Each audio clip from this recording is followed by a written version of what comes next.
I will retire at the right time.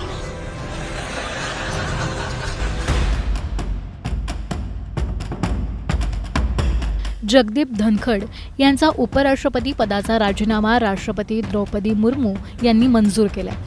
Jagdeep Dhankhar यांनी आपल्या प्रकृतीचं कारण देत अचानकपणे आपल्या पदाचा राजीनामा दिला. 74 वर्षांच्या धनखड यांचा उपराष्ट्रपती पदाचा कार्यकाळ 10 ऑगस्ट 2027 पर्यंत होता. देवाची माझ्यावर कृपा राहिली तर मी ऑगस्ट 2027 मध्ये रिटायरमेंट होईन, असं धनखड यांनी एका कार्यक्रमात बोलताना म्हटलं होतं.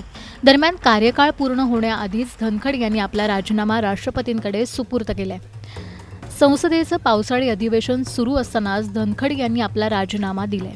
धनखड यांचा राजीनामा मंजूर झाल्यानंतर आता नवीन उपराष्ट्रपती कोण होणार यावर चर्चा होताना दिसतात. उपराष्ट्रपती पदाच्या शर्यतीत काही नावं समोर आली आहेत. या सगळ्यात बिहारचे राज्यपाल आरिफ मोहम्मद खान यांच्या नावाची जोरदार चर्चा आहे. आरिफ मोहम्मद खान यांना उपराष्ट्रपती पद देऊन भाजप एक तीरने अनेक निशाणे साधण्याचा प्रयत्न करते. भाजप आरिफ मोहम्मद खान यांना उपराष्ट्रपती पद देणार अशा चर्चा सध्या बिहारच्या राजकारणात रंगताना दिसतात. आरिफ मोहम्मद खान वरिष्ठ राजकीय नेते. आरिफ मोहम्मद यांनी केरळचे राज्यपाल पदही भूषवले.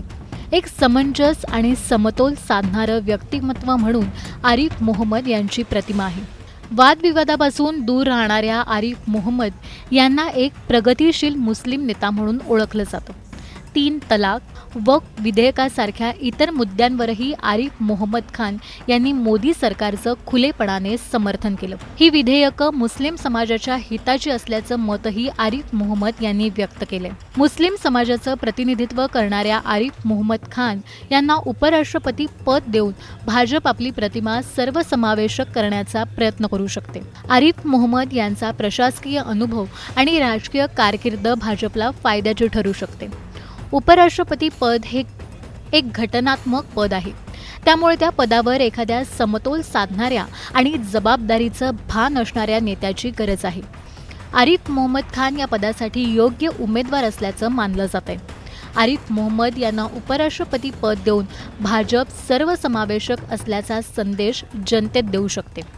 दुसरीकडे बिहारचे सुपुत्र असणाऱ्या रामनाथ ठाकूर यांचं नावसुद्धा उपराष्ट्रपती पदाच्या शर्यतीत असल्याचं बोललं जातंय. JDUचे राज्यसभा खासदार रामनाथ ठाकूर बिहारचे माजी मुख्यमंत्री कर्पूरी ठाकूर यांचे सुपुत्र आहेत. सध्या रामनाथ ठाकूर यांच्याकडे केंद्रातील कृषी राज्यमंत्री पद आहे.